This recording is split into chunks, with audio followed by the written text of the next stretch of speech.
මෙම වසර තුළ වාහන ආනයන බදු සංශෝධනයක් සිදු නොවන බව ජනාධිපති ජ්‍යෙෂ්ඨ ආර්ථික උපදේශක දුමින්ද හුළංගමුව මහතා පවසනවා. මේ හේතුවෙන් මෙම වසර තුළ වෙළඳපොලේ වාහන මිල ගණන්වලද වෙනසක් සිදු නොවනු ඇති බවයි ඊයේ පැවති රූපවාහිනී වැඩසටහනකට එක්වෙමින් ඔහු සඳහන් කළේ.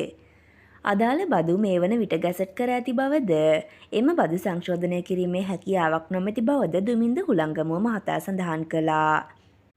වාහන ආනයනය හරහා රජය බලාපොරොත්තු වන බදු ආදායම් ඉලක්කයට යාමට හැකිවේ යැයි බලාපොරොත්තු වන බවත් වාහන ආනයනය සඳහා රුපියල් බිලියන 300-350 අතර ප්‍රමාණයක බදු ආදායමක් අපේක්ෂා කරන බවත් ඔහු වැඩිදුරටත් ප්‍රකාශ කර සිටියා. මෙවන් උණුසුම් පුවත් ලදසින් ඉඳන ගැනීම සඳහා අපගේ YouTube චැනලය සබ්ස්ක්‍රයිබ් කර බෙල් අයිකනය ක්‍රියාත්මක කරන්න.